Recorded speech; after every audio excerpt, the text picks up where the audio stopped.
The truck was idling at the orchard gate when I saw the route code on our carbon ticket didn't exist on the shared board. Monica leaned across the cab. "Don't unload." I had one boot outside, and the ticket folded against the steering wheel. 48 hives shifted softly behind us. Our company mark sat at the top of the paper, and Monica's valid owner signature sat at the bottom. Between them, the credited route and operator notation belonged to work I'd never seen. I checked twice because paper slips happen when everybody's tired. The code still wasn't there. "What route is this?" I asked. "Overflow." "Run by who?" "Raphael, get back in the truck." The engine trembled through the seat. Beyond the gate, rows of trees waited in the thin morning light. The order was prepaid, the crew time already committed, and turning around would put a same-day cancellation charge on a company that needed every decent week it could get. I kept my voice low. "Is the field commitment cleared?" Monica looked past me at the load. "I created an overflow route during the weak season. We needed coverage." That was true enough to sound prepared and incomplete enough to scare me. "Who operated it?" "I said don't unload." She was willing to lose the customer before she would give me a name. I walked to the back of the truck. Most of our tie-downs were black or sun-bleached gray. 2 straps were a hard blue and another was faded orange, colors I didn't remember buying. They crossed boxes carrying our burned-in company mark. When I touched the nearest strap, dry dirt flaked onto my thumb. Monica came around the cab. "Don't turn this into something it isn't." "I'm trying to find out what it is." "You're making a scene." There was nobody close enough to hear us over the truck. What she meant was that I was making the disagreement visible. Once I called the orchard office, their duplicate would show we had arrived and refused delivery. I flattened the carbon ticket against my palm. "If you can't confirm clearance, I'm not authorizing the unload." Her face tightened. "You'll cost us the fee." "I know." I called the office, said the company couldn't verify the commitment, and accepted the cancellation charge. I didn't blame Monica or mention an unknown operator. I gave them the commercial fact, kept our ticket, and closed the doors. On the return drive, Monica sat rigid beside me. The colored straps tapped faintly against the load whenever the road dipped. She didn't offer the operator's name, and I stopped asking. By the time we reached the yard, the money was gone, the customer knew we'd failed, and the hives were back under our mark with no cleared place to go. That evening, Caleb had his Bloom calendar spread across the kitchen table beside a cold plate Monica hadn't touched. He maintained the calendar with more patience than either of us. Our routes, school hive checks, family meals. He gave everything a square and a pencil mark, as if enough order on paper could keep the weather from changing. He pointed to that morning's date. "You brought the load back." "We couldn't place it safely," I said. He erased the delivery mark, then stopped with the pink end of the pencil pressed against the page. "This is like those other nights." My attention sharpened, but I kept my voice ordinary. "Which nights?" Caleb showed me 3 dates from the previous month.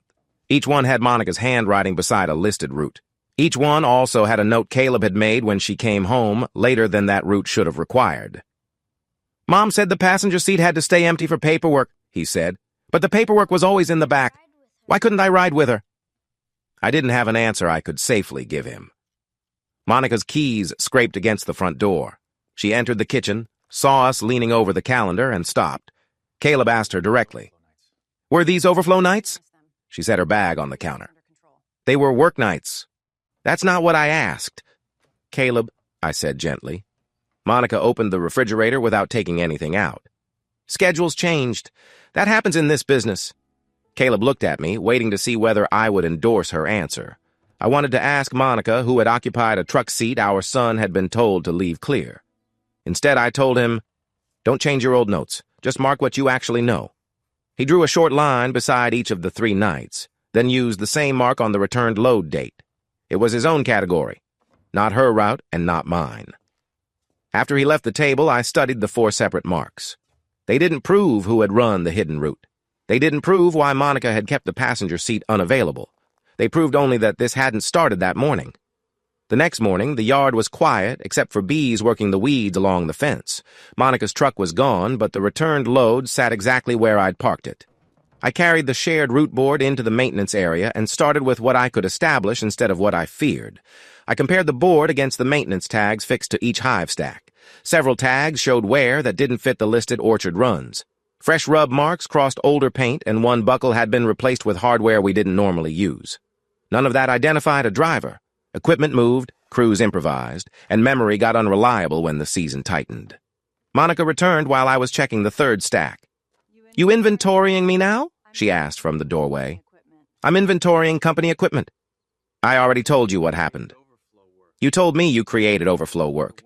You didn't tell me where this gear went or who had it." She folded her arms. "I'm an owner. I can adjust routes." "I'm an owner, too." "That's what this is about?" I looked at the hive boxes between us. "It's about whether our mark was used on work we couldn't clear yesterday." She left without answering. Behind the returned stack, I found the faded orange strap hanging loose from its buckle.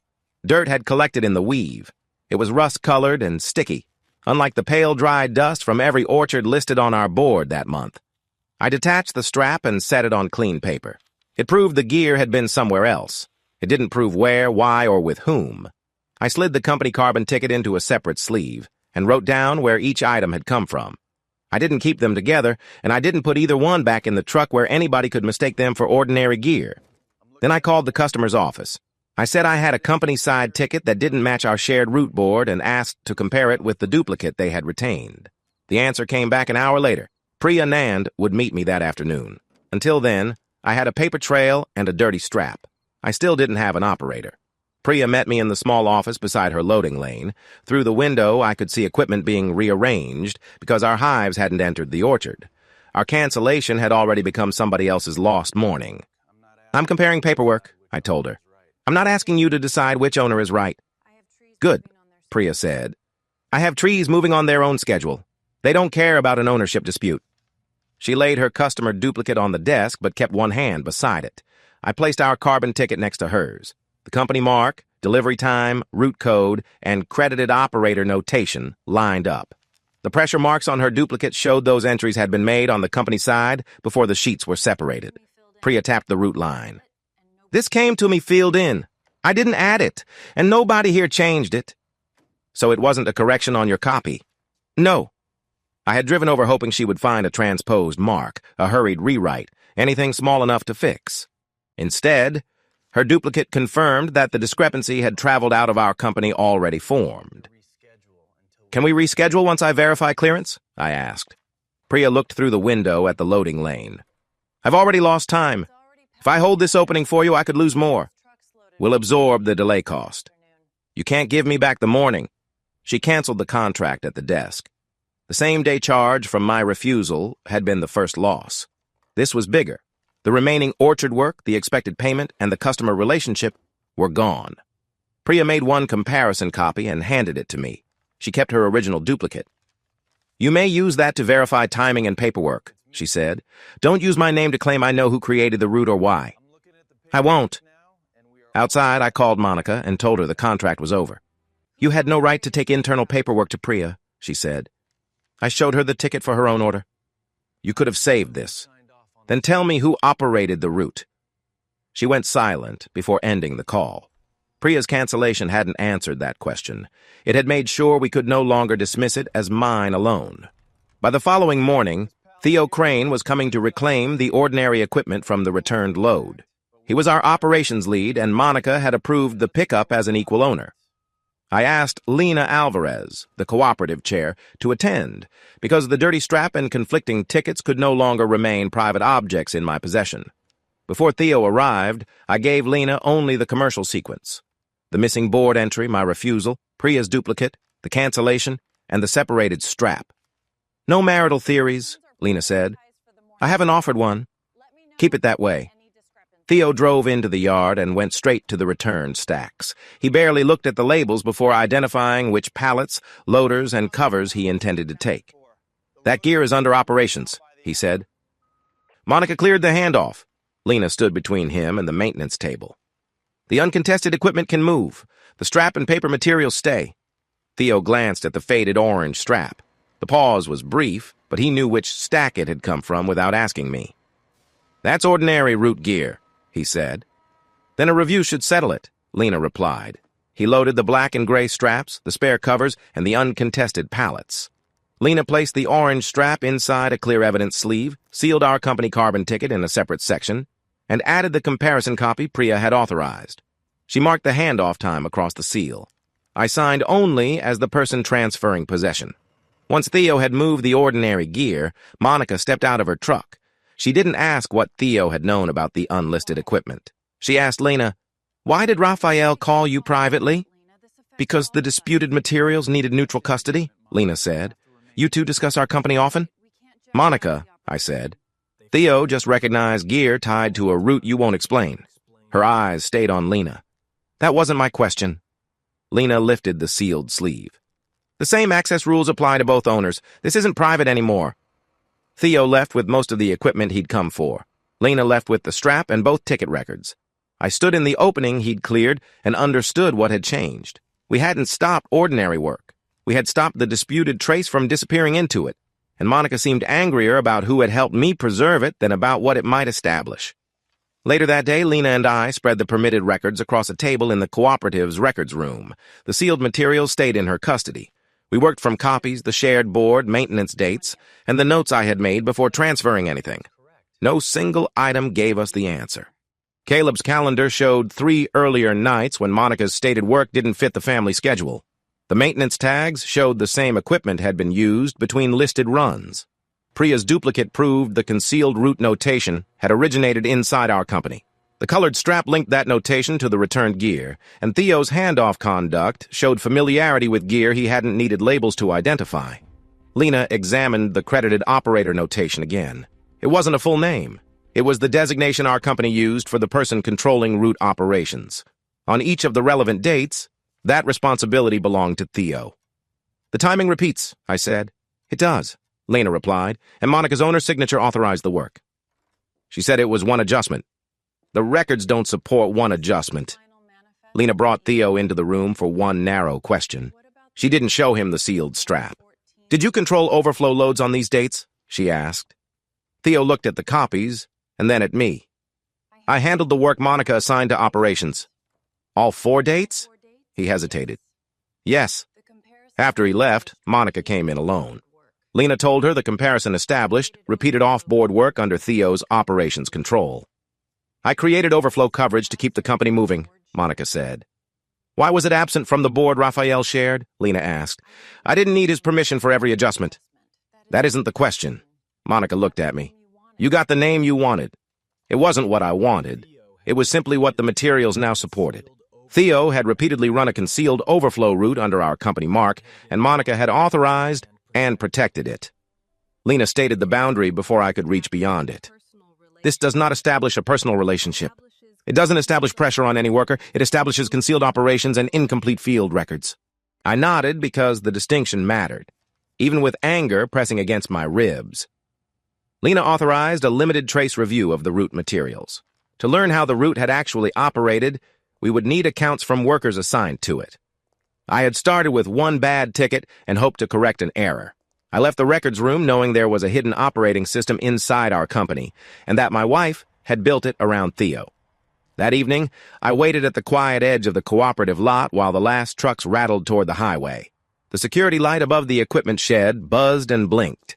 Jace Holloway came around the building with his lunch cooler held against his leg, walking like he might keep going if I moved too quickly.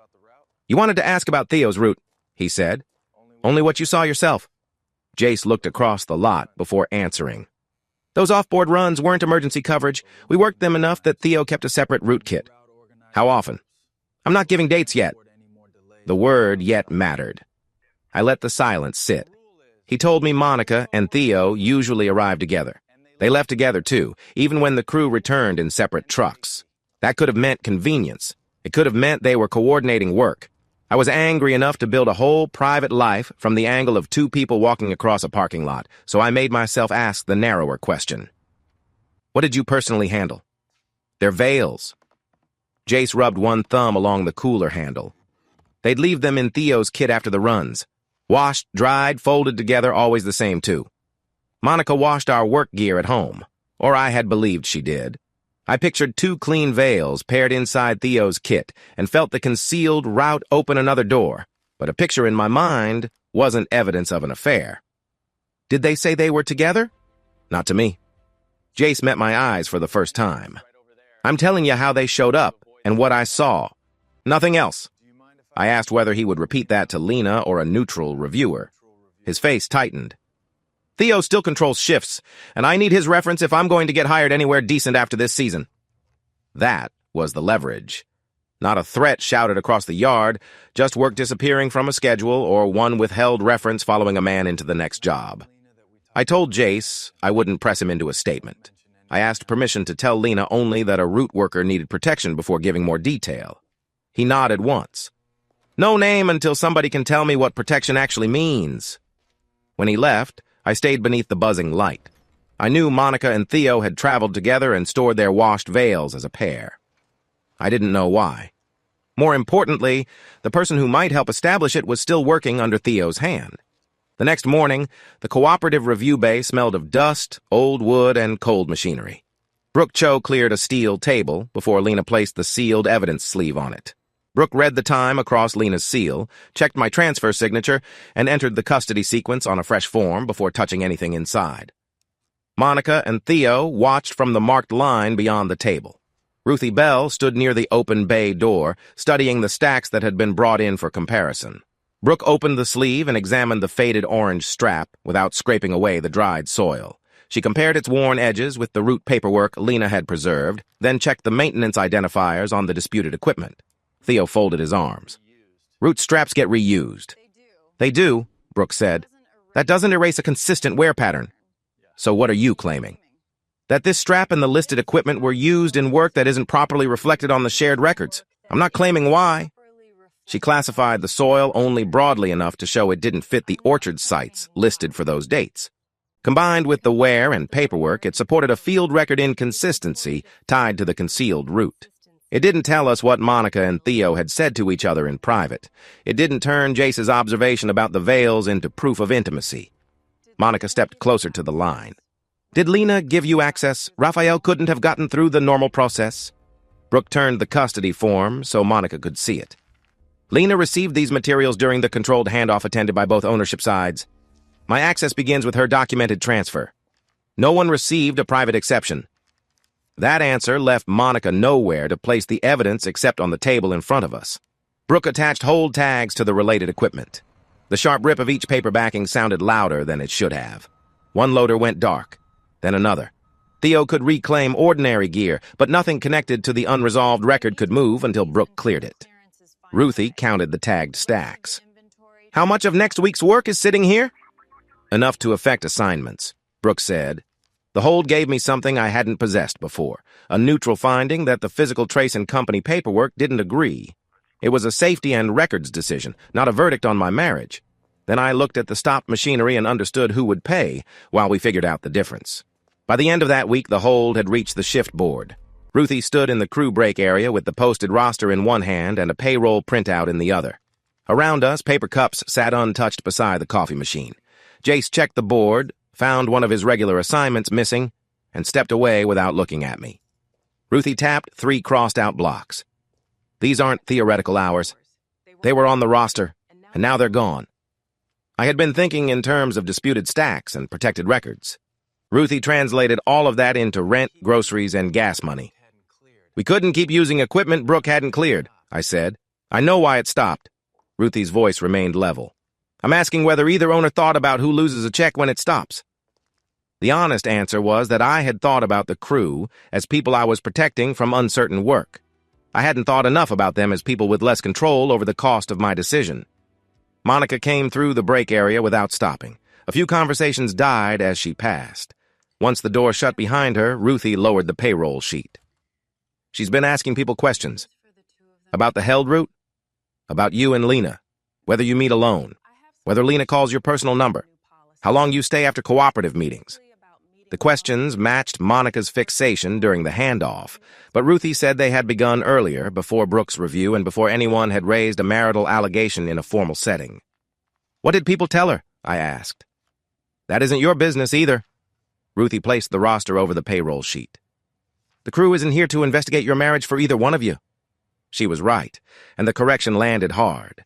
Ruthie demanded a clear rule. Monica couldn't promise replacement work on the held equipment, and I couldn't reassure anyone that the shifts would return before neutral clearance. Neither owner could claim crew support just because workers needed the hours. "I'll agree to that," I said. "You'll both follow it," she replied.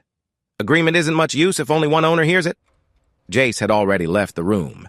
His reduced schedule might have resulted from the hold rather than pressure from Theo, but either way he had just watched the risk he feared become real.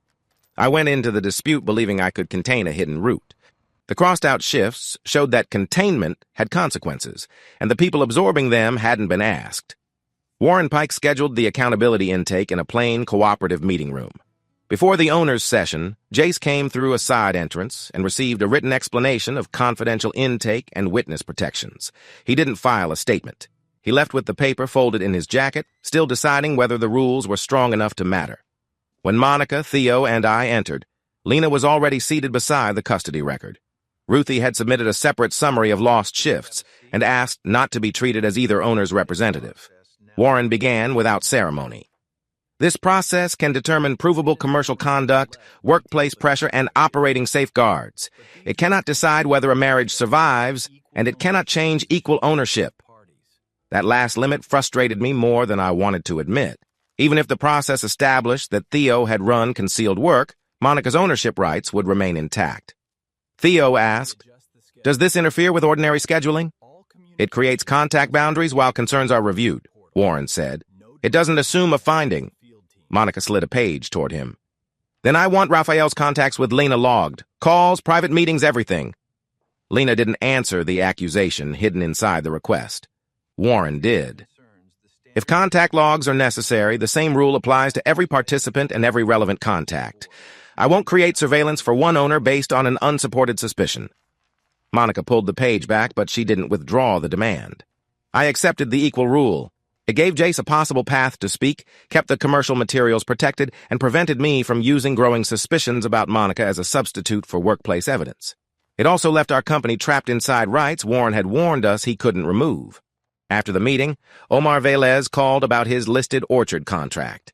Priya's cancellation and Brooks' hold had tightened equipment availability, so he wanted his readiness check moved up. "I have Monica's owner signature," he said. "That's valid from my side." "It is. Read me the field flag number." He did. I looked at our visible board and felt my stomach tighten. The number on Omar's copy wasn't the one beside his listed obligation. Omar knew his field, his deadline, and the ticket he held. He knew nothing about our marriage or concealed route, and I didn't have another customer record to explain the mismatch. I wrote down the number without calling it fraud or mistake. The process had given us rules. It had also exposed a valid obligation carrying a field flag our shared board couldn't explain. The next afternoon, Monica and I met Caleb after school at the garden, where Simone Frost coordinated the student hives. The air carried damp soil and rosemary. Bees moved through the low purple flowers beside the path, indifferent to every adult problem we had brought through the gate. Simone showed Caleb a weatherproof care board mounted beneath a narrow awning. It held blank spaces for feeding checks, garden work, equipment pickup, and parent responsibility. Caleb ran one finger along the empty rows. "Could our school hives stay here instead of going back and forth for the company showcase?" Monica looked at him. "Nobody has decided they're moving?" "I know," he said. "I'm asking how it works." Simone answered, without looking to either parent for permission. "If hives are transferred here, this becomes their regular school site. Each parent who participates takes separate duties and separate pickup days. Why separate?" "So the garden always knows who is responsible," Simone said. "And so you don't have to settle an adult schedule." Her tone was warm, but the boundary underneath it was solid. She explained that the garden couldn't be used as proof that a family or business was united. If Monica and I ever consented to the move, we would each sign for distinct work. Neither of us could use the site to stage togetherness for the cooperative showcase. Monica studied the board. "That sounds like planning for a decision Caleb hasn't made." "It's only an option," Simone said. "He should know what an option requires before he chooses it." Caleb asked whether both of us could still care for the hives. "Yes," Simone said. "Separate doesn't mean absent." That sentence settled over me more gently than anything I'd heard all week. I could have asked Caleb which arrangement he wanted. Part of me wanted an answer because every other part of my life had become conditional. Instead, I told him we were there to look and learn. He didn't have to choose that afternoon. Monica didn't consent to a transfer, and neither did I. Caleb didn't request one. The company showcase still stood on the schedule, but as he copied the garden's care categories into the margin of his Bloom calendar, I saw a structure that could preserve something even if Monica and I couldn't repair everything. It meant two adults doing distinct work, with no child required to pretend the distance between them wasn't real. At the next accountability meeting, Caleb's Bloom calendar stayed home. Warren had made the boundary clear. Adult workplace claims belonged in the room. Our son's observations and routines did not. Lena sat beside the custody log, while Warren reviewed the equal contact standard. Monica kept both hands flat on the table. I asked about Raphael and Lena because I've suspected them for a long time, she said. The words didn't shock me as much as their certainty did. Suspected us of what? I asked. Having an affair. Lena's expression tightened, but she didn't defend herself. Warren turned to Monica. What direct observation supports that allegation? Monica looked at me. Private calls. Meetings I wasn't included in. He trusted her with company information before he trusted me. Those are circumstances, Warren said. Do you have an observation of intimate conduct? No. A witness. No. A record establishing a relationship? She held the silence until it became an answer. No. Then Monica admitted she had used that belief to justify keeping the overflow route outside my control. In her version of our marriage, I had already chosen Lena, so protecting a separate part of the company from me had felt offensive. She said it as an explanation, not an apology. Anger rose hot behind my face. I wanted to point at Theo, the missing board entries, and the paired veils.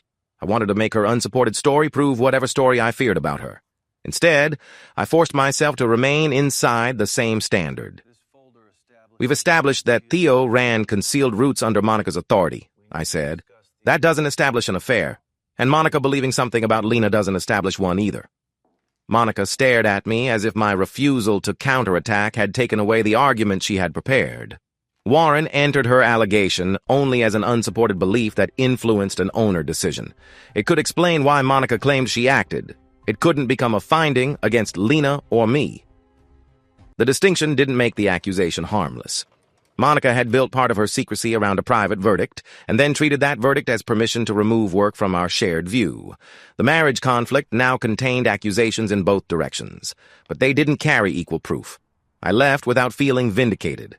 Monica's story had collapsed under the rules she wanted applied to me, yet the hidden route remained. Jace remained exposed, and the truth about Monica and Theo still had to be established independently. Warren had reserved a small interview room off the cooperative corridor. I waited by the closed door while Jace crossed the pickup area toward us, moving slowly enough that I knew he was still deciding whether to come inside. He stopped short of the threshold. There's something else, he said, about Monica and Theo. Warren reminded him that he could speak privately without committing to a formal statement. Jace nodded, but he kept one hand around his truck key. He said that at public grower gatherings connected to the concealed route, Monica and Theo had been introduced as a couple more than once. They arrived together, stood together, and accepted the introductions without correcting anybody. Jace was careful about what that established. I saw how they presented themselves, he said. I'm not saying what happened when nobody was around. It was more than I'd known and less than I wanted. Combined with the paired veils and the off-board runs, it supported the existence of another public life. It still wasn't direct confirmation of an affair, and it wasn't protected testimony yet. Warren opened the interview room door. If you're ready, we can put your account under the contact limits. Jace didn't move. He had checked that morning on the reference Theo had promised him. Theo still controlled whether it would be written and what it would say. The direct contact rule kept Theo from confronting him about an interview, but it didn't stop Theo from withholding the one thing Jace needed to find work somewhere else. I can't do this today, Jace said. I wanted to tell him the company owed him protection. The trouble was, Monica and I were the company, and Theo still held operational power we hadn't removed. Any promise from me would have asked Jace to gamble his future on my side of an ownership fight. So I stepped away from the doorway. All right, I said. You can leave?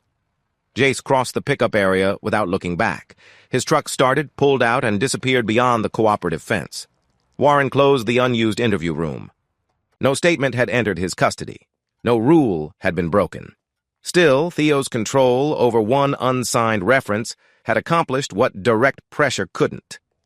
I stood in the corridor listening to the building settle around us. If I wanted to confront Monica, I would have to find independent support for what Jace had seen. I wasn't going to turn his fear into my leverage.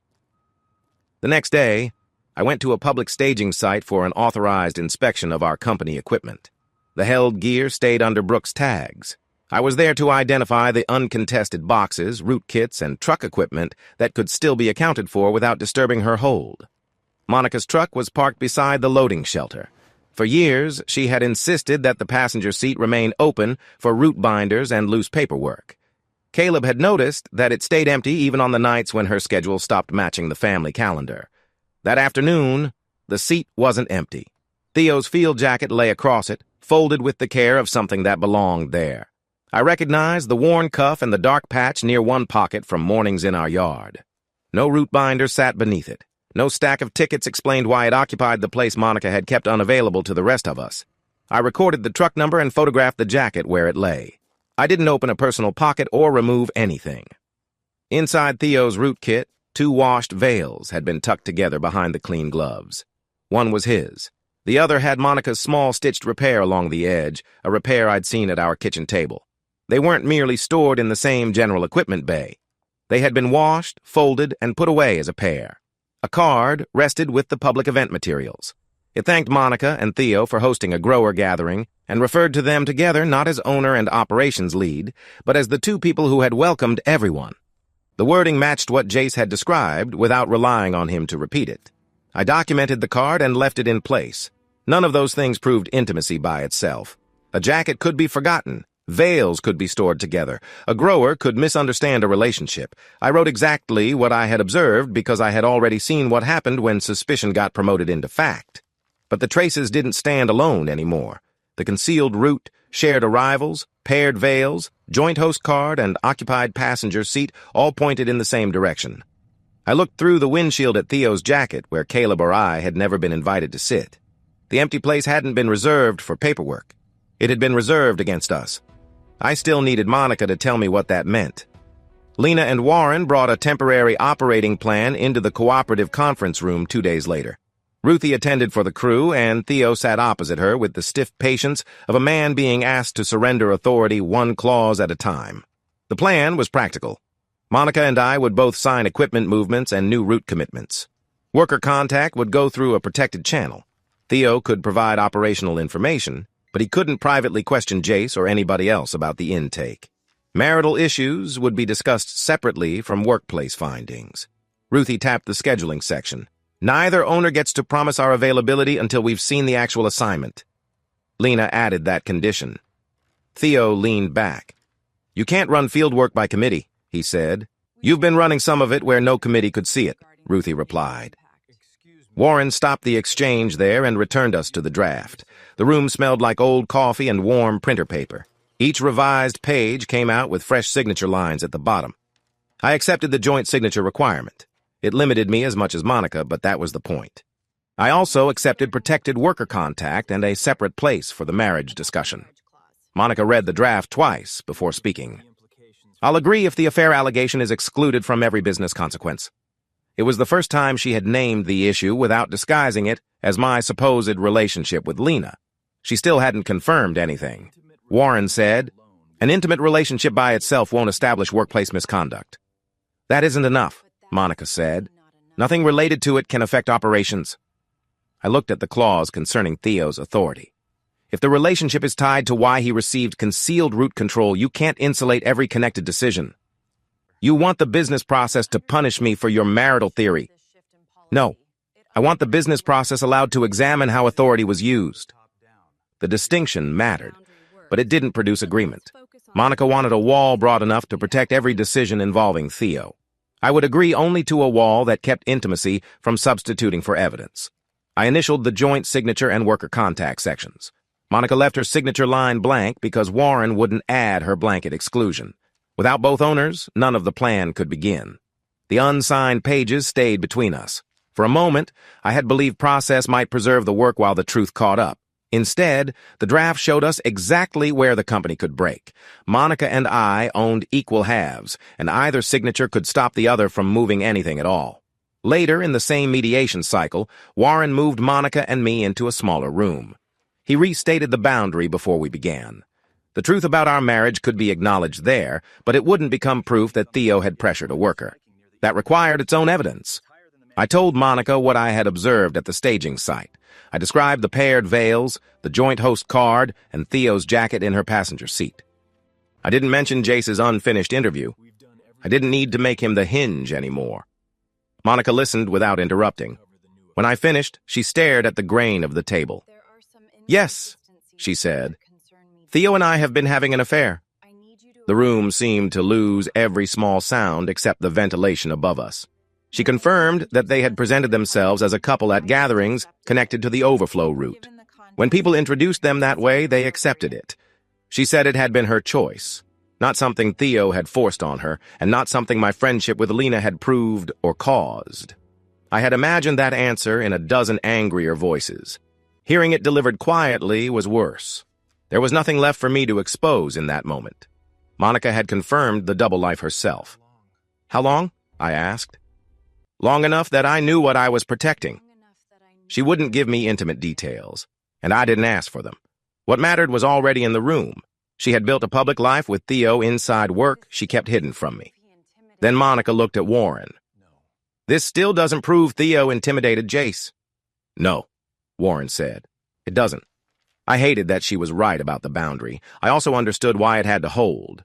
If I used the affair as automatic proof of every workplace allegation, I would be repeating Monica's mistake with Lena, taking betrayal or suspicion and letting it certify facts that still required evidence. So I said the hardest accurate thing I could manage. "The affair establishes what happened to our marriage. The worker claim remains separate." Monica nodded once. It wasn't gratitude, and it wasn't remorse enough to repair anything. My thoughts went to Caleb and the calendar he still maintained under one family column. He didn't need this adult truth. He needed the scheduled truth. His parents were no longer operating as one unit. I had entered the process believing that saving the company might leave a road back to my marriage. Monica's admission closed that road. Whatever happened to the business now trust between us wasn't coming back. That evening, the kitchen clock clicked louder than I remembered. Monica sat at one end of the table, and I sat at the other. Between us, Caleb had spread out his Bloom calendar, 2 sharpened pencils, and the eraser worn flat from weeks of changing routes. We had agreed on one sentence before he came in. Work and home schedules were separating. No affair, no witness statement, no argument over which adult had caused more damage. Caleb looked from Monica to me. "Separating for how long?" "We don't know yet," I said. "Then what am I supposed to put down?" Monica reached for a route sheet beside her. "I can give you the nights I'm handling." I had my own notes in my pocket. For half a second, I wanted to place them beside hers and let the cleaner record win. Caleb pulled the calendar away from both of us. "I'm not copying either route list," he said. "You keep saying they don't match." "That isn't your problem to solve," I told him. "I know. That's why I'm not putting them here." The refrigerator hummed behind us. Somewhere in the sink, a plate shifted against another plate as the water cooled. Caleb erased the heading that had always read parents. He worked slowly because the paper had softened beneath months of pencil marks. In its place, he drew 2 narrow columns: Mom, Dad. Monica watched him press the words onto the page. "You don't have to choose between us." "I'm not choosing," Caleb said. "I'm writing who's actually doing what." He kept Bloom dates, school checks, and hive care reminders in the center. My pickup times went under my column. Monica's went under hers. When a company route affected either schedule, he left the space blank until that parent gave him a confirmed time that didn't depend on the disputed board. It was a simple system, and it made our separation visible in a way no process document had. The calendar had once helped me notice Monica's missing nights. Now Caleb was refusing to let it serve as evidence for either adult. I wanted to tell him the 2 columns might be temporary. That would have been comfort purchased with a promise I couldn't support. So Monica and I gave him the next week's household times separately. He wrote them down without drawing a line between our names. When he finished, he pinned the calendar back beside the refrigerator. The old family heading was gone. Care remained, but unity was no longer something Caleb would record just because his parents wanted it to look true. Warren changed the witness terms before asking Jace to return. The promised reference was named in the contact limits. Theo couldn't threaten Jace with it, bargain over it, or contact him about it during intake. The order didn't yet freeze operational changes to the reference itself. Jace came back to Warren's office the next morning. I wasn't allowed into the protected interview. Monica and Theo weren't either. Warren later told all three of us only what the process permitted. A worker had formally alleged that a field concern was dismissed and that continued employment had been tied to keeping the concealed route quiet. I didn't receive Jace's full words. Warren did. Jace had described the concern he raised, Theo's response, and the employment pressure that followed. He signed the account, placed it in Warren's custody, and refused to withdraw it when Warren explained that the parties would receive a bounded notice. As Jace came out, I stood from the corridor bench. "You all right?" I asked. "No," he said. Then he took a breath. "But I'm not taking it back." That was all we said. By afternoon, the bounded notice had reached us. It identified the categories of alleged conduct, not the protected details. Direct contact with Jace was prohibited. Theo went straight to the posted roster. He removed Jace from the upcoming runs and reassigned the open spaces. Then he marked the promised reference as pending operational review. He never called Jace, approached him, or wrote him a message. Monica stood beside the board while he made the changes. "You know why this looks retaliatory?" I told her. "Theo handles assignments," she said. "He's using assignments to do what the contact rule forbids." "He hasn't contacted Jace." Theo capped the marker. "I'm not putting somebody in the field while his work status is disputed." The notice hadn't disputed Jace's work status. It had placed Theo's conduct under review. Theo had converted that limited information into punishment while calling it ordinary management. Monica read the revised roster and let it stand. Ruthie arrived before the afternoon break. She scanned the board once, then again more slowly. Jace's name had disappeared from every upcoming shift. "And the reference?" she asked. "On hold," I said. Ruthie wrote down the date and the posted changes. She didn't claim to know what Jace had told Warren. She knew only that he had entered protected intake with work and a promised reference, and emerged without either. The process had protected his statement. It hadn't protected his livelihood. Watching those blank spaces beside Jace's name, I understood that intimidation didn't need a threat delivered face-to-face. It could travel through a marker, a roster, and an owner willing to call the result an operations decision. The break area behind the loading bay had one dented table, a humming vending machine, and the shift board everybody passed on the way out. By noon, Jace's missing assignments had become the loudest thing in the room, though nobody raised his voice. Jace stood beside Ruthie while she worked down the roster with her finger. He told her only what belonged to him. The shifts he'd been promised, the date they vanished, and the reference Theo had put on hold. He didn't repeat his protected statement or ask anybody to believe what they hadn't heard. Ruthie compared the current board with the copy she'd made before his intake. His old spaces were filled with replacement assignments. The changes had come after the bounded complaint notice, not after any posted problem with his work. She wrote each difference on a clean sheet and signed the bottom. Then she asked Monica, Theo, and me to come in. Monica stopped near the doorway. Theo took his usual place beside the board, as if standing close to it still made every line his decision. "We're pausing held route work," Ruthie said. "Temporary. Nobody takes those assignments until Warren and Brooke finish checking what happened." Monica's face tightened. "You can't shut down company work over one scheduling dispute." "Jace wasn't fired," Theo said. "I reassigned him while his status was unclear." "My status wasn't unclear until you made it unclear," Jace said. Ruthie lifted her sheet before the argument could widen. "I verified a loss of shifts and a reference after protected intake. I'm reporting that. I'm not deciding anybody's marriage, and this crew pause does not support Raphael or Monica in that fight." I felt an answer rise in me. That Theo's conduct proved Monica had protected him, that the crew's pause validated everything I'd said. Ruthie watched my face and must have seen it coming. "You don't get to speak for us either, Raphael." The words landed harder because she was right. "I understand," I said. "The company won't list the pause as my decision."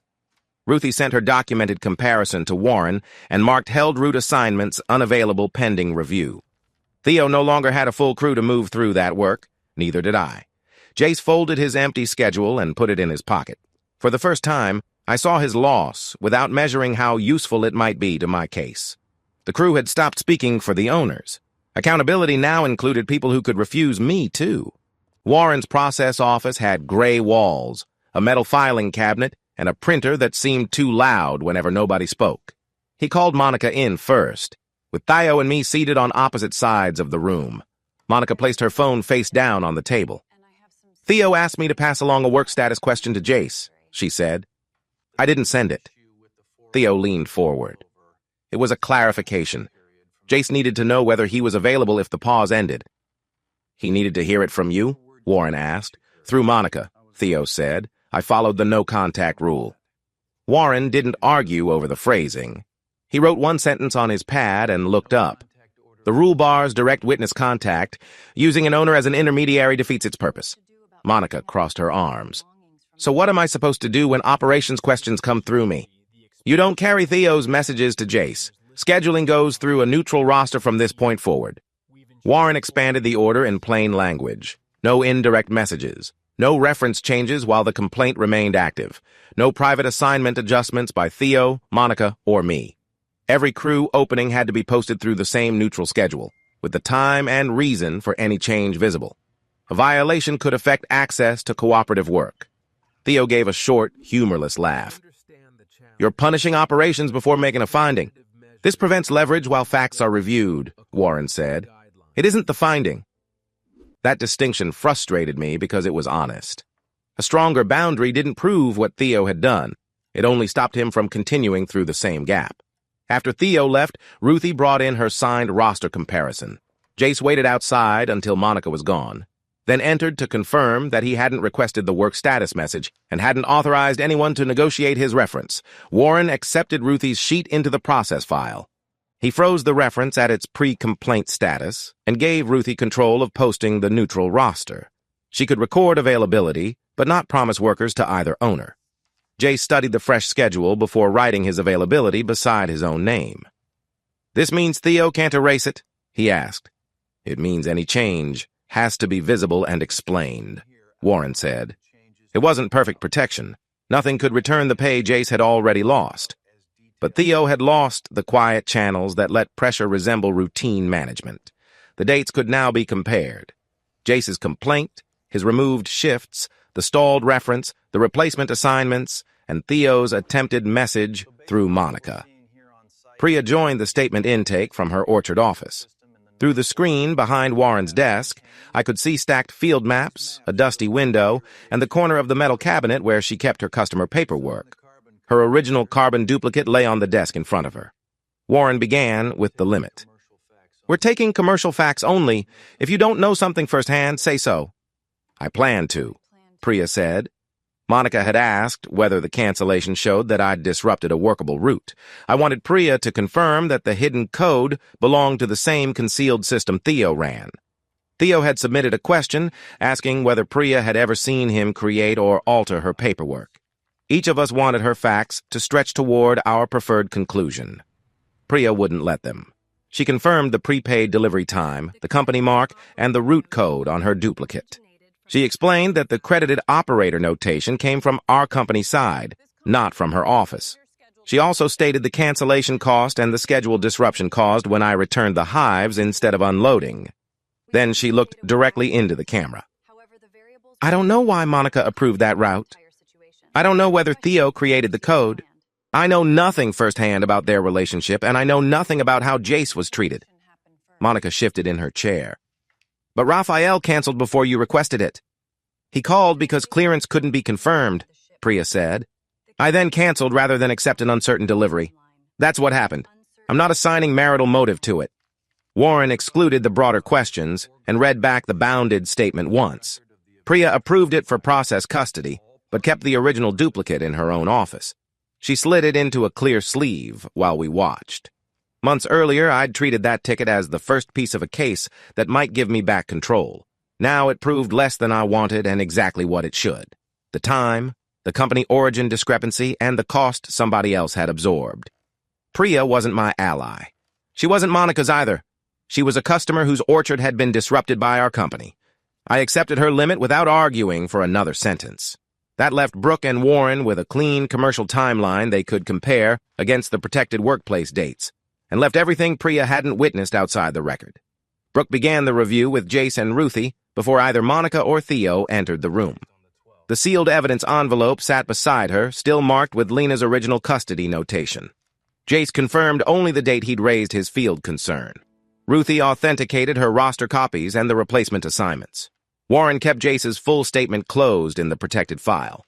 Once they left through the side door, Monica and Theo came in. Brooke spread copies of the relevant field paperwork across the table. The concern was entered on this date, she said.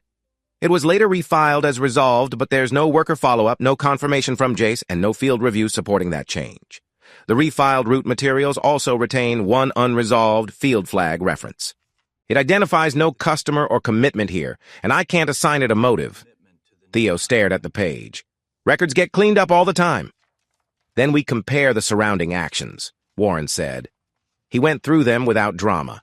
Jace's protected intake, the shifts Theo removed, the promised reference placed under operational review, the workers assigned into Jace's former spaces, and the work status message Theo tried to route through Monica. Theo kept one hand flat on the table. Those were scheduling decisions. The timing and pattern don't support that explanation, Brooke said. Monica looked at Warren. I didn't direct Theo to remove anybody. No, Warren said. You received notice that employment leverage was alleged. You then saw the schedule and reference changes, knew Theo's authority was producing pressure, and allowed the changes to stand.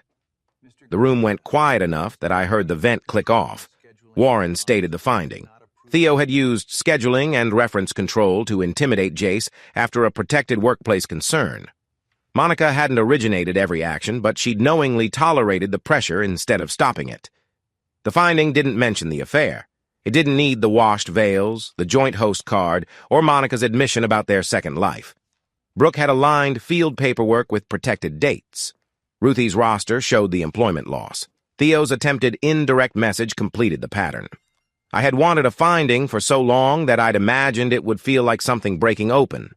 It felt heavier than that. Jace had lost income. Ruthie had paused work. The crew had learned that owner authority could travel around written protection. But the finding didn't declare me innocent. It only removed the excuse that this was ordinary scheduling. When Warren said both owners would now be examined for how the system had remained unmonitored, I already knew which secret of mine could no longer stay outside the room. Before the owner review resumed, Warren met separately with Jace and Ruthie. Through the glass panel, I saw Jace place his empty schedule on the table.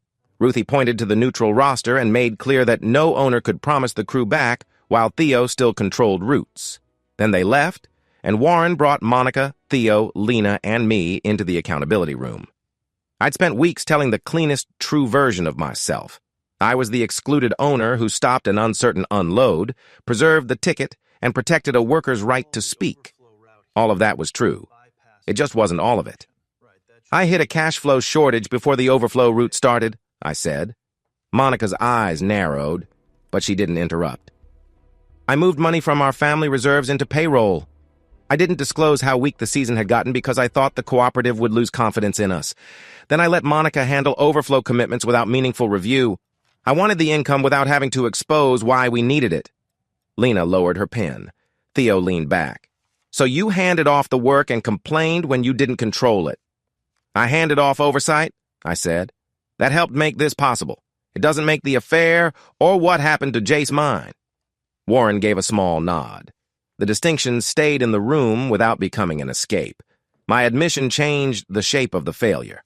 Monica hadn't concealed the route inside a healthy system I'd carefully maintained. I'd hidden weakness, protected our standing, and accepted incomplete visibility because it kept payroll moving. I had left room for authority I wasn't monitoring.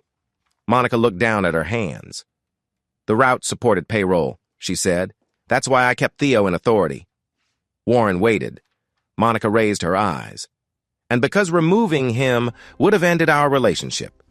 When Jace raised the concern, I knew his account could collapse the route and what Theo and I had built. I let the pressure continue because I was afraid both would go down. Theo turned toward her. Monica. She didn't look at him. That's what I did. Her motive made sense as a chain of fear and self-preservation. It didn't make the choices equivalent to mine, and nobody in the room called it absolution. Lena closed the process notes. Ruthie's documented worker boundary and Jace's loss now stood beside both owners' secrecy. The route couldn't remain under Theo. And whatever business truce came next, I no longer confused it with a way back into my marriage. The remedy meeting took place 2 days later in the cooperative conference room. Lena sat at the head of the table with Warren. Brooke had the sealed materials beside her and a list of equipment still under neutral hold. Ruthie occupied the chair nearest the door. Monica sat across from me. Theo arrived last and remained standing until Warren told him the decision would be delivered whether he sat or not. Lena read the operational terms. Theo is removed from route authority effective immediately. He may not assign crew, direct marked equipment, alter field records, or represent the company in cooperative scheduling. Theo's jaw tightened. Based on a temporary process finding. Based on the workplace finding and the current risk of continued pressure, Warren said. The route keys and scheduling binder went onto the table. Ruthie pulled the binder toward the neutral side rather than toward me. Lena continued. Brooke's equipment hold would remain until each disputed item had independent clearance. Crew scheduling would resume through Ruthie's posted roster. Reference protections stayed in force. Any worker could decline held route assignments without losing future availability. Then Lena looked at me. Raphael receives temporary operating control for cleared work. That includes ordinary scheduling requests, customer communication, and equipment movement approved by Brooke. For the first time in weeks, I could picture trucks leaving the yard without Theo directing them. I could picture payroll entries attached to visible work, crew names appearing by choice, and customers receiving one version of the schedule. Jace entered after Theo had left the room. Ruthie showed him the protected roster. He marked himself available for cleared assignments, but left the route column blank until Brooke's review was complete. That's his choice, Ruthie told me. I know, I said, and meant it. Monica had stayed silent through most of the remedy. Now she tapped the final paragraph. This doesn't change ownership? No, Warren said. It's a temporary workplace remedy. You and Raphael remain equal owners. And commitments outside the reviewed records? They aren't decided by this ruling, Brooke said. Nothing unverified moves under my hold. Monica read that paragraph twice. I heard only the practical relief. Theo was out of operations. Protected scheduling was back. I had control of whatever work survived review. I knew the remedy was temporary, but hope turned that word soft. I walked out believing I'd been given the company back. Behind me, Monica remained at the table, one finger resting on the clause that said equal ownership hadn't changed. The next morning, I unlocked the company office with a legal pad under my arm and 3 cleared jobs circled. For one stupid, bright hour, I believed temporary control meant I could finally turn the key and hear the business start again. Monica was already inside. She stood beside my desk without taking off her jacket. A document lay where I usually kept the route binder, her owner's signature appearing on every copy. This is effective now, she said. Neither of us moves company property, spends company money, or changes a contract without the other owner's approval. The notice cited the same authority she'd used on the opening ticket. It also cited the joint signature language in the mediated draft and the paragraph I'd ignored in the provisional remedy. Ownership had not changed. I put Warren and Lena on a cooperative call. Warren read the notice in silence. It's valid, he said. The workplace remedy removed Theo from authority. It didn't remove Monica's ownership. So, the finding means nothing? I asked. It means exactly what it says, Lena replied. It doesn't make either owner sovereign. The practical consequences arrived faster than my anger. I couldn't release fuel money, move cleared hives, confirm customer changes, or authorize the ordinary repairs waiting in the yard. Monica couldn't do those things without me either. But she'd filed the notice knowing paralysis hurt less than letting me operate alone. Brooke called about equipment requests that had begun stacking up unanswered. Once I told her about the notice, she said every uncertain movement would have to stop until she could inventory the yard. At home, the deadlock spread across Caleb's 2-column calendar. A pickup time disappeared. The cooperative showcase setup remained penciled in, but nobody could promise the company equipment would be available. Simone called to say the school hive schedule would remain unchanged until the parents and business could provide dependable arrangements. Caleb listened from the table, then drew a line through another shared entry. Monica had stopped me lawfully. That was the part I couldn't argue away. She hadn't proved the company was healthy or Theo was fit to return. She'd only proved that being right about workplace harm didn't make the business mine. By afternoon, the office had gone still except for unanswered equipment calls. My temporary control had lasted less than a day. The company now belonged equally to 2 people who couldn't move it at all. Brooke arrived at the yard before sunrise with an inventory tablet, blank hold tags, and Lena's sealed evidence envelope. Warren stayed near the gate to document the freeze. Monica stood on the opposite side of the lane from me, arms folded against the morning cold. Brooke didn't ask either owner what should move. "Until this inventory is complete, nothing marked leaves," she said. "Cleared, disputed, or supposedly routine." She worked down the rows, one pallet and trailer at a time.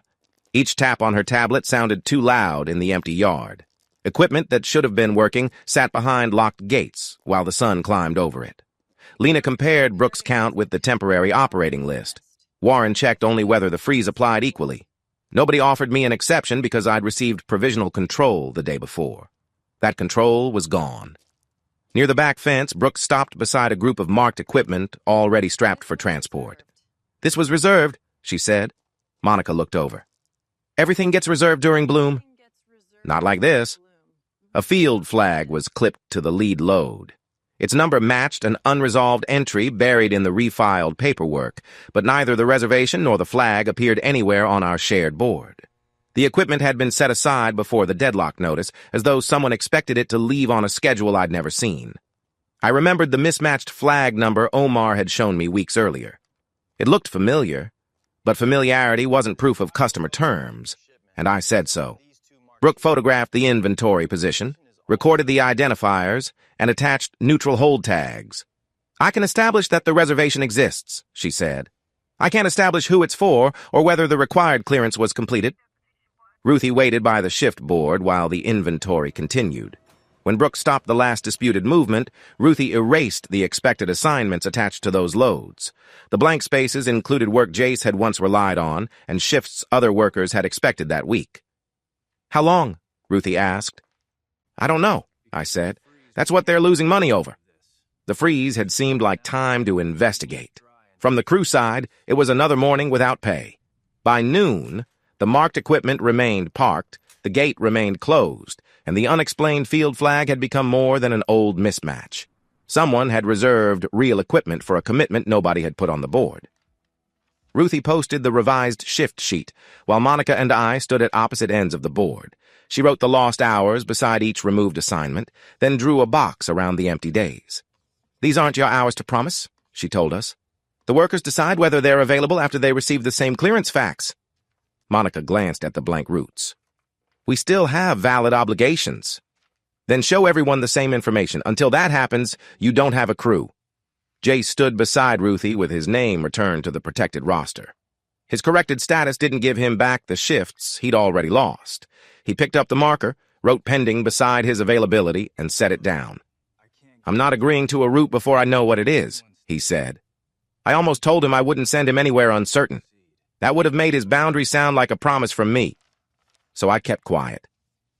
Ruthie had built a line that applied to Monica, Theo, and me equally. Accountability meant I couldn't reach across it just because I considered myself the safer owner. That afternoon, Monica and I met Caleb at Simone's school garden. The hives stayed where they were for now, but Caleb had brought his Bloom calendar with the separate parent columns already filled through the end of the month.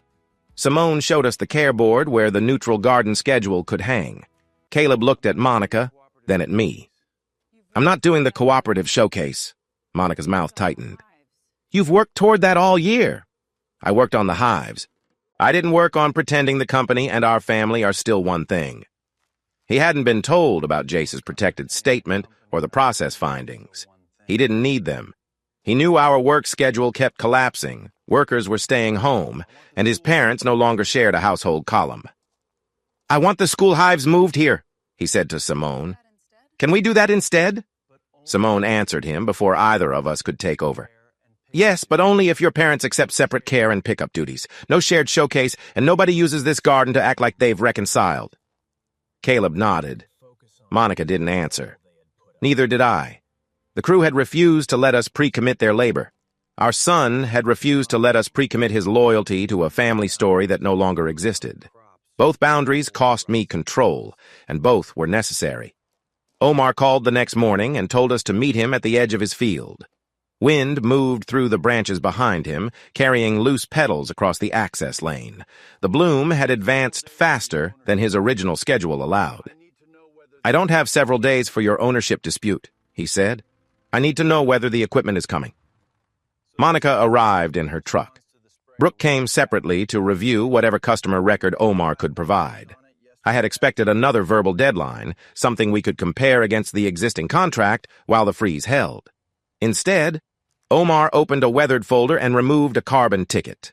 The thin paper and blurred duplicate marks pulled me straight back to Priya's orchard, and the first load I'd refused to unload.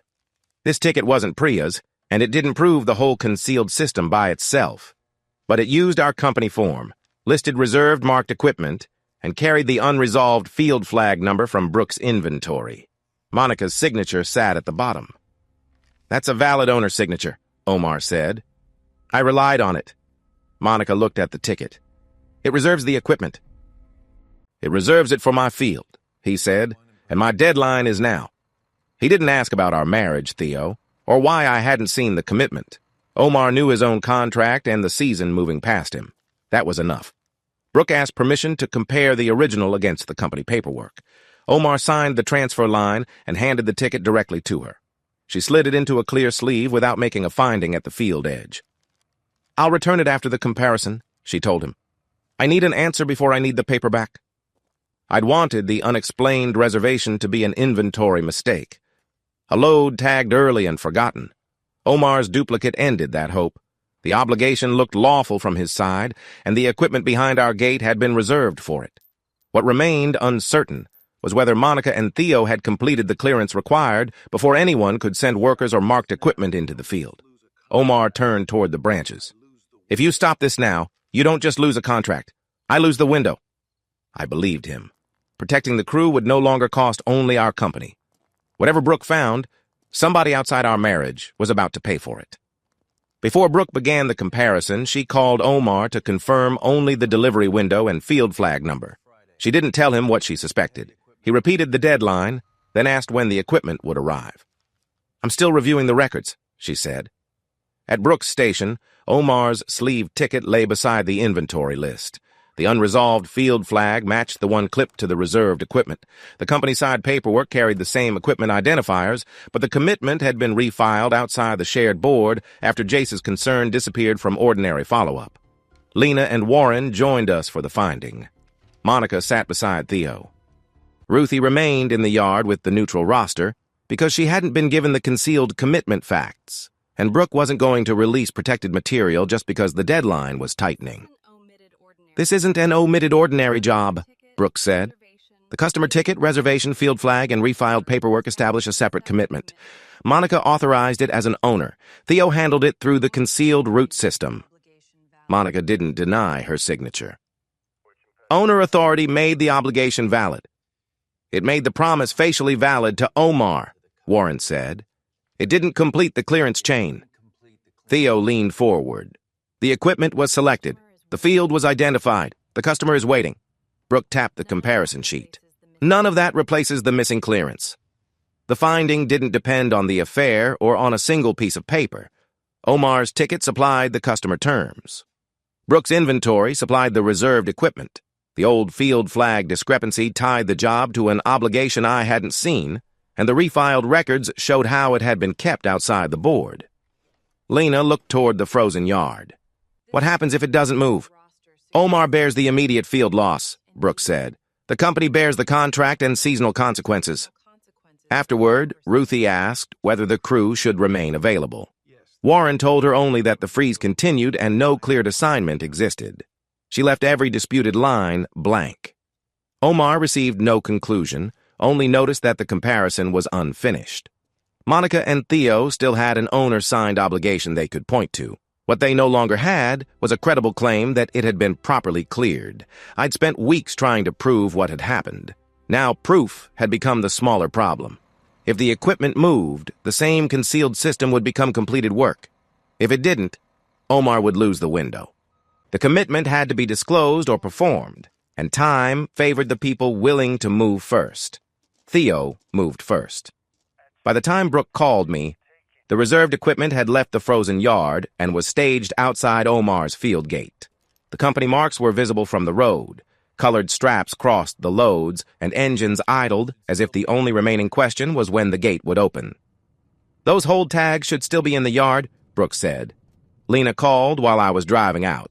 She said the cooperative hadn't approved an exception and that she was heading toward the field. I told her I hadn't authorized movement. Don't add your signature, she said. I'll call you when I have the continuity numbers. At the gate, Theo held Monica's signed customer copy and spoke as though the deployment had already become a fact. This obligation predates the freeze, he told Brooke. The equipment was reserved under owner authority. We're past the point where paperwork can stop the season. Monica stood beside him near the lead truck. She didn't raise her voice. My signature is valid, she said. Omar's deadline is valid. Omar waited inside the fence, looking from the staged equipment to the field. From his side, the scene looked like a delayed company finally arriving to honor its contract. He still hadn't been told what Brooke's comparison established. Ruthie pulled in behind me. Several workers had answered Theo's summons, but they remained near their vehicles instead of approaching the loads. They came because they were told authorized work was ready, Ruthie said. They haven't agreed to deploy. Theo looked past her toward the crew. We don't have time for another meeting. That isn't consent, she said. Brooke photographed the equipment position and told Theo the neutral freeze remained in effect. He answered that Monica's signature and Omar's deadline created a contract exception. Procedure had become his clock. Every minute the equipment sat at the gate made stopping it look less practical and completing it look more inevitable. I walked to the lead load. The field flag stirred above the company mark, carrying the same number that had once looked like a minor mismatch on Omar's copy. Nothing had crossed the gate yet. No worker had received the concealed clearance facts.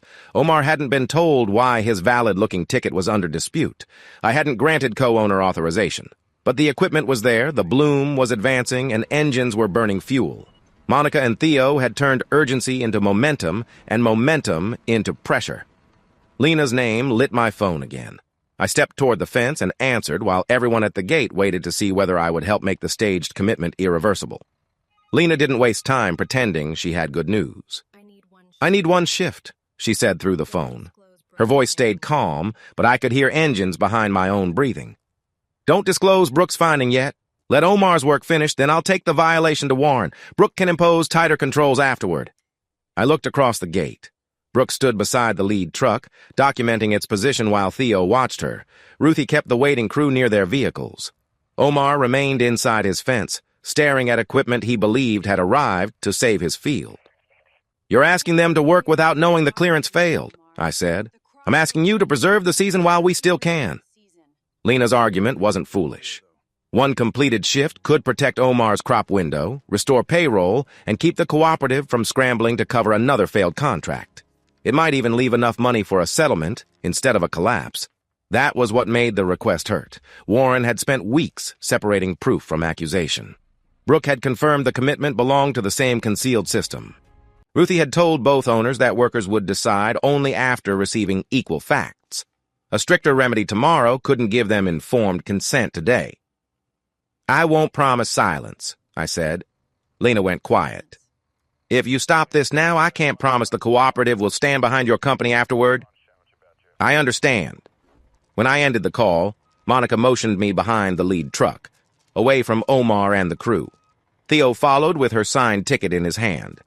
We need your authorization, Monica said. That's all that's left. Theo pointed toward the field. Refuse, and Omar loses the window, the crew loses payroll, we lose the season. Monica held my eyes.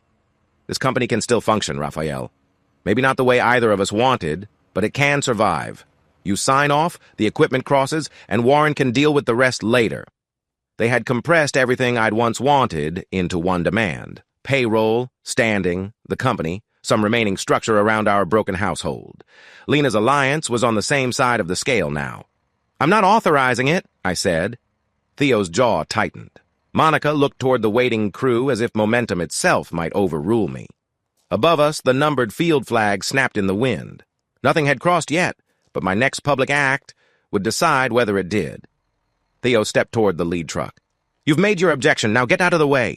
No, I said. Monica moved between us, keeping her voice low. Think about Caleb. Think about what happens when there's no company left. I had thought about him. I'd also thought about Jace losing shifts because he spoke, Ruthie refusing to let either owner invent consent, and Omar waiting behind a gate with only half the truth. Saving our company by repeating the same concealment wasn't saving it. "I refuse authorization," I said clearly enough for Brooke's position record and everyone near the gate to hear. Then I walked to the pole and lowered the company field flag. The fabric came down in uneven folds. As it dropped below the company mark, Theo shut off the lead engine. The other engines followed until the field noise thinned to wind, bees inside their boxes, and somebody's loose door rattling. Lena called again. I answered. "I'm disclosing it," I said. "If you do, the cooperative can't protect your season or your standing." "I know." That ended the alliance more cleanly than an argument would have. Ruthie stood only yards away, but I called her so there could be no confusion about what I was transferring. I told her Monica and Theo had created a separate owner-signed commitment. Brooke had confirmed the required clearance chain was incomplete, and the equipment had been staged before the crew received those facts. "Call them off," I said. "No one deploys under our mark."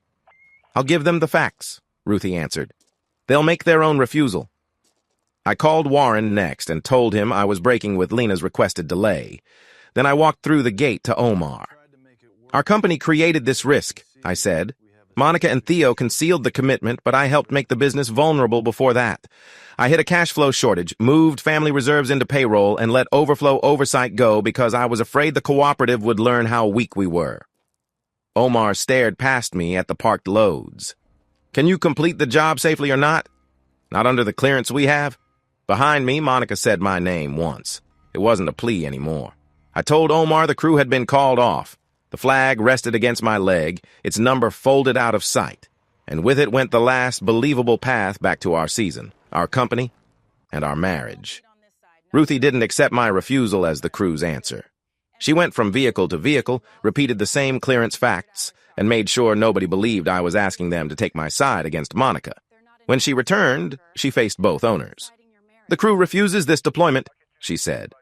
"They're refusing uncleared work. They're not endorsing Raphael, and they're not deciding your marriage." Several workers had already started their vehicles.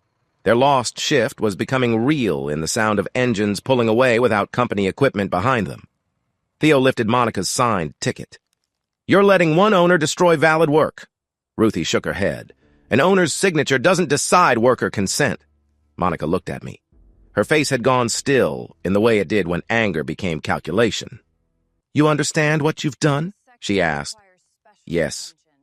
It wasn't an answer that made anything better. The workers still lost income. Omar still had an advancing field and no replacement waiting down the road. Monica's choices had created the concealed commitment, but my refusal imposed a cost on people who hadn't created it. Omar came to the gate carrying his customer copy. He studied the lowered flag, then the equipment lined up outside his property. "If you start late, can you finish within the window?" he asked. Theo said, "We can try." I said, "Not with verified clearance." Omar pressed his lips together. He didn't forgive the delay, and he didn't thank us for stopping. He simply made the decision left to him. "I'm canceling performance," he said. "I won't accept an uncleared late start and pretend that remedies the loss." Theo lowered the ticket. Monica looked toward the field, but didn't argue with Omar. His cancellation ended the contract, the remaining seasonal income, and any claim that staged equipment had become completed work through owner authority. The loads stayed where they were. Colored straps crossed the boxes in bright, dusty lines. At the first canceled orchard, those colors had been an unexplained trace of work taken somewhere outside our board. Now they marked work everyone could see and consciously refused to move. There was no victory in that picture. The crew had protected its boundary and lost shifts. Omar had respected the boundary and lost his field window. I had stopped the concealed system and destroyed the business that carried my name. The gate never opened. By sunset, the equipment was still parked on the wrong side, and the shutdown was no longer something any of us could threaten or reverse. The settlement meeting happened after there was no season left to preserve. Warren opened by placing limits on the table. "No remedy here restores Omar's field window, Priya's original schedule, the crew's lost wages, or the company's operating future. We're addressing preventable conduct and future access." Theo sat apart from Monica. He argued that losing one contract shouldn't erase his work history, but Warren kept the finding narrow. You used root authority, scheduling, and reference control to pressure a worker, Warren said. Your root authority remains terminated and you lose cooperative access. Theo didn't lose his home or every chance to work. He lost the relationships and authority he had used to make himself indispensable. Warren handed Jace a corrected written reference that described his work without Theo's retaliation shaping it. Jace read it, folded it, and put it in his pocket. I'll find work outside this group, he said. He didn't look to me for permission or employment. That mattered. Ruthie received a formal crew role in future clearance decisions and a written right for workers to refuse uncleared assignments without either owner speaking for them. Brooke retained independent authority over field clearance, along with custody of Omar's ticket and the comparison materials. Priya kept her original duplicate, as she always had. Omar accepted a partial contract remedy. Partial means partial, he said. It doesn't replace what I lost. Priya agreed to a limited scheduling remedy for the disruption we'd caused her. Neither customer pretended the money made them whole. Lena accepted the term that hurt her most. Seasonal continuity could no longer justify delaying safety disclosure or informed worker choice. I made the wrong request at the gate, she said. The rule needs to prevent me from making it again. Monica signed the workplace terms without claiming they cleared her marriage choices. She accepted the finding that she had tolerated pressure on Jace and protected Theo's authority. The settlement didn't strip her ownership, and it didn't restore her version of the company. My signature went beside hers. I received no declaration that I had been the good owner. The record included my hidden shortage, the family reserves I'd moved, and the oversight I'd surrendered to protect our standing. Accountability repaired Jace's reference, changed who could authorize risk, and put worker refusal into writing. It couldn't return anyone's income or trust. When Warren closed the meeting, the company still belonged equally to Monica and me. It simply had no honest operating reconciliation left. Monica and I signed the dissolution papers at the same table where we had once approved equipment purchases and payroll. The company assets would cover only part of what we owed. Neither of us walked away with a business worth restarting. After the signatures, I said what we had avoided saying plainly. We're ending the marriage, too. Monica looked down at the two names on the dissolution page. Yes, she said. We're not calling it a pause. There was no fight left in the sentence. That didn't make it gentle. During the dissolution inventory, Monica voluntarily moved Theo's personal effects, including the jacket I had documented in her truck, into the neutral property box, and Brooke logged the jacket as a non-disputed personal item for release. Theo arrived later to collect his personal field jacket from the neutral property box. He stopped near Monica, waiting for some private assurance that the company's end hadn't changed their other life. Monica gave him none. The protected route is over, she told him. So is the household we built around it. I'm not carrying that forward. Theo glanced at me, then back at her. That's your decision. It is. He left with his jacket. He still had a life beyond us, but he no longer had Monica's ownership, our company mark, or the passenger side place she had protected for him. That afternoon, Monica and I met Caleb at Simone's school garden. Simone kept the conversation to care duties, exactly as she had promised. Separate work days, she said. Separate pickups. No surprise swaps through Caleb, and this garden isn't a place to demonstrate reconciliation. I'll take the midweek hive checks and Friday pickup, I said. Monica accepted the other care day and Monday pickup. Caleb listened without being asked whether the arrangement made him happy or which parent he preferred. I had accepted hourly field work with no ownership stake and no company name on my shirt. Monica had work and parenting responsibilities of her own. The smaller lives ahead of us weren't punishments or rewards.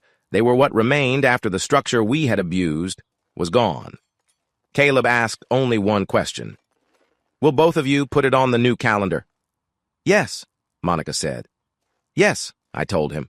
Later, she loaded the remaining company truck for the final property transfer. No paperwork occupied the passenger seat. Theo's jacket wasn't there. Neither was I. The seat was simply clear. Monica started the truck and drove away alone. I watched until the company mark disappeared beyond the road, knowing the marriage and business were over, while the duties we owed Caleb were not. Our first completed transition at the school garden came the following week. Caleb arrived carrying a new Bloom calendar protected between two pieces of cardboard. The old one had tracked hidden nights, disputed routes, and the slow division of one parent column into two. This one began with separate spaces already printed for Monica and me. Simone opened the school garden care board. Where do you want it? Right in the middle, Caleb said. He hung the calendar himself. Monica stood on one side of the board, and I stood on the other. The distance wasn't dramatic. It was just enough that nobody could mistake us for a family business photograph. Simone reviewed the schedule. Monica confirmed her care day and Monday pickup. I confirmed the midweek check and Friday pickup. Neither of us asked Caleb to carry reminders between households. Then we did the work we had agreed to do. I checked the school hives and replaced worn garden ties. Monica organized the care supplies and updated her pickup line on the board. Simone watched long enough to confirm that our duties remained separate, then turned her attention back to the garden. Caleb moved between the hives without monitoring our faces. That was the change I felt most. He didn't have to decide whether one of us had won, whether the other had been forgiven, or whether our cooperation meant we might reunite. He could care about bloom dates and the sound inside a hive without certifying anything about his parents. When we finished, Monica capped her marker and stepped back. "Friday is yours," she said. "Monday is yours," I answered. That was all we needed from each other. Monica left toward the parking area. I took the opposite path toward my hourly field shift. Caleb remained beside Simone, checking the calendar once more before closing the board. I didn't call the arrangement healing because some things had ended and needed to stay ended. I didn't call it justice because Omar, Priya, Jace, and the crew had paid costs our settlement couldn't erase. It was one honest transition completed without concealment, performance, or a demand that Caleb choose. Behind us, bees moved through the school garden while the new calendar held its place on the board. If you value stories where accountability matters more than easy revenge, you can subscribe to Infidelity Director for more. What do you think Raphael, Monica, and the others owed one another once the truth was known? Thank you for watching, and remember that honest limits can preserve real care even when a marriage and a shared dream can't be saved.